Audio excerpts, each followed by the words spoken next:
Salam sejahtera Malaysia, denyut nadi suara rakyat bergema di channel ini. Untuk mendapatkan berita terkini, jangan lupa untuk tekan butang subscribe, like dan share. Malaysia kita punya, cintai Malaysia ku, kita jaga kita. Salam sejahtera Malaysia, denyut nadi suara rakyat bergema di channel ini. Berita ini daripada bharian.com.my bertajuk Usaha Anwar Pulihkan Semula Ekonomi Malaysia diakui oleh Forbes. Berita penuh Kuala Lumpur. Perdana Menteri Datuk Seri Anwar Ibrahim yang memegang mandat memimpin negara ini sejak Disember 2022 telah mengambil langkah untuk memperbetulkan ekonomi Malaysia yang dibelenggu oleh kemerosotan akibat daripada pandemik global dan akibat daripada masalah struktur yang berpanjangan. Demikian menurut majalah perniagaan yang terkemuka antarabangsa iaitu Forbes. Bagi menangani ketidakcukupan fiskal, Anwar telah memperkenalkan beberapa siri cukai baru, termasuklah menaikkan kadar cukai perkhidmatan dan cukai keuntungan modal yang diunjurkan akan meningkatkan hasil kerajaan sebanyak kira-kira 3.45 bilion. Di samping itu, dasar gaji profesional bakal diperkenalkan untuk menyelaraskan pertumbuhan gaji dengan produktiviti bertujuan untuk mengatasi isu gaji dan meningkatkan taraf hidup. Katanya, dasar ini bertujuan untuk memastikan bahawa apabila pekerja menjadi lebih produktif, gaji mereka akan meningkat sejajar dan dengan itu meningkatkan kuasa beli serta kesejahteraan ekonomi secara keseluruhan, kata Profesor di Henley Business School, University of Reading, Benjamin Lakers dalam komentar yang diterbitkan oleh majalah itu dalam laman webnya. Pendekatan Anwar untuk mengoptimumkan kos, terutamanya rasionalisasi subsidi dan mengurus kos perkhidmatan awam, turut mendapat pujian Laker. Katanya, perubahan membabitkan penjawat awam baru kepada skim kumpulan wang simpanan pekerja KWSP yang dijangka mengurangkan kos pencen jangka panjang adalah satu langkah yang penting. Langkah ini bertujuan untuk meringankan beban kewangan kerajaan dengan mengalihkan liability pencen kepada masa depan kepada model lebih mempan, katanya. Beliau turut menambah enactment Akta Kewangan Awam dan tanggungjawab fiskal pula menginstitusikan pengurusan fiskal yang berhemat dengan sasaran kepada defisit fiskal 3% dan nisbah 60% hutang kepada keluaran dalam negara kasar KDNK. Katanya lagi, rangka kerja perundangan ini bertujuan untuk memastikan dasar fiskal Malaysia kekal mempan dalam jangka panjang, menawarkan persekitaran ekonomi yang stabil, yang kondusif kepada pertumbuhan, katanya. Sementara itu, beliau berkata, usaha Perdana Menteri untuk menarik sektor bernilai tinggi seperti fabrikasi, semikonduktor dan teknologi digital telah mempercepatkan kelulusan pelaburan langsung asing atau FDI dan meningkatkan kemudahan menjalankan perniagaan mempunyai implikasi ketara kepada Malaysia serta rantau Asia yang lebih luas. Menurut Laker lagi, pelaburan penting telah ditarik dalam sektor bernilai tinggi seperti fabrikasi semikonduktor dan teknologi digital. Tambahnya, dengan memberi tumpuan kepada sektor yang mempunyai potensi bertumbuh tinggi dan kemajuan teknologi, Malaysia menyasarkan untuk meningkatkan rantaian nilai global dan mendorong ekonomi yang lebih dinamik dan berdaya saing, katanya. Beliau menambah langkah untuk menggalakkan kualiti pelaburan tertumpu kepada produktiviti buruh menerusi otomasi dan peningkatan pembelajaran untuk penyelidikan dan pembangunan. Tambahnya, inisiatif ini dihasilkan untuk mewujudkan ekonomi yang lebih berteraskan inovasi, mengurangkan pergantungan kepada buruh berkemahiran rendah dan meningkatkan produktiviti secara keseluruhan.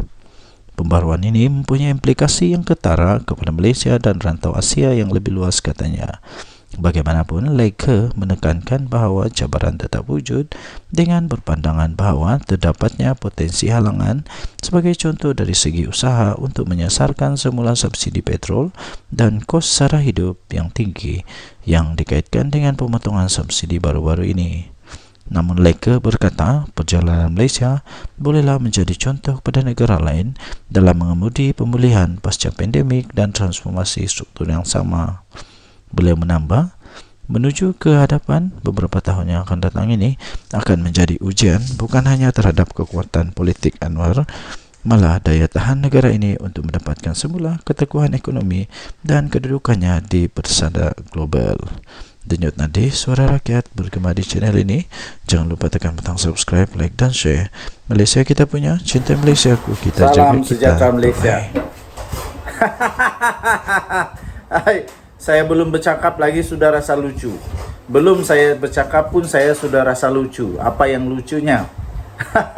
Ada dengar kata, wah tadi saya tonton video Jufazli dengan gelak yang memang lucu betul. Dia kata Perikatan Nasional, ada 11 ahli parlimen daripada Barisan Nasional akan melompat parti ataupun akan menarik sokongan daripada kerajaan selepas PRK Sungai Bakap.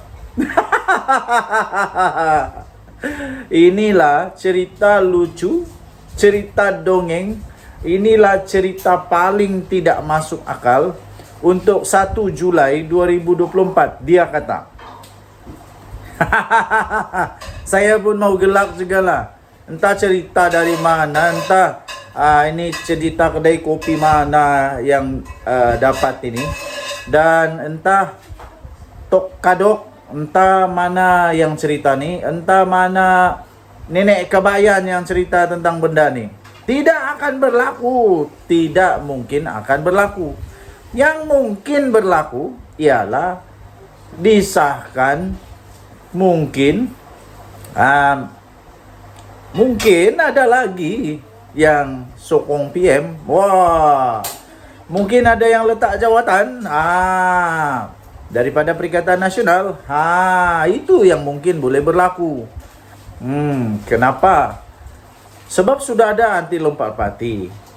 Jadi kalau mau sokong kerajaan tidak boleh, sudah susah sudah. Jadi satu-satunya cara letak jawatan lah. Letak jawatan. Yang dari dulu Hadi Awang kata PM Anwar akan tumbang bila-bila masa, tak sampai sudah sekarang bertambah lagi usia Tok Guru Hadi Awang 1 tahun lagi pun tidak tumbang-tumbang. Adakah nanti 10 tahun dari sekarang baru tumbang kerajaan ini? Tidaklah, tidak akan tumbang. Kalau tumbang pun waktu pilihan raya lah kot. Waktu pilihan raya lah kot. Tidak ada lagi orang yang minat untuk tebuk-tebuk belakang, tebuk-tebuk atap. Tidak ada lagi. Lagipun yang di Pertuan Agong sekarang tidak berminat dengan tebuk atap. Tidak berminat dengan pintu belakang, main belakang, tidak.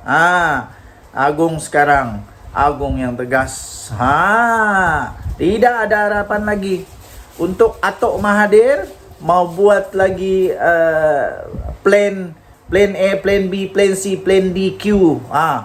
Belum pasti lagi dan tidak akan adalah.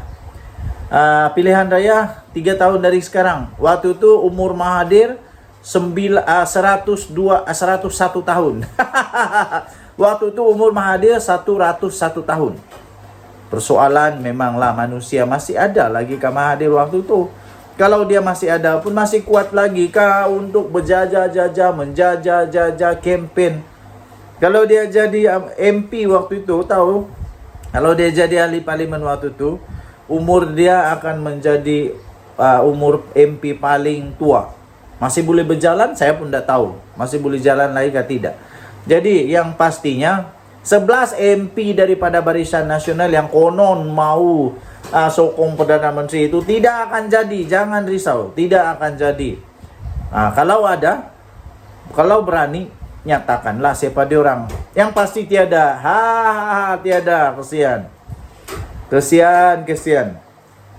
Bermimpilah di siang-siang hari. Berdoalah banyak-banyak supaya boleh jadi Perdana Menteri di pulau di planet Pluto ataupun di bulan. Buatlah parlimen baru di bulan supaya boleh jadi Perdana Menteri di sana. Denyut nadi suara rakyat bergema di channel ini. Jangan lupa tekan butang subscribe, like dan share. Malaysia kita punya, cintai Malaysia aku, kita jaga kita. Bye bye.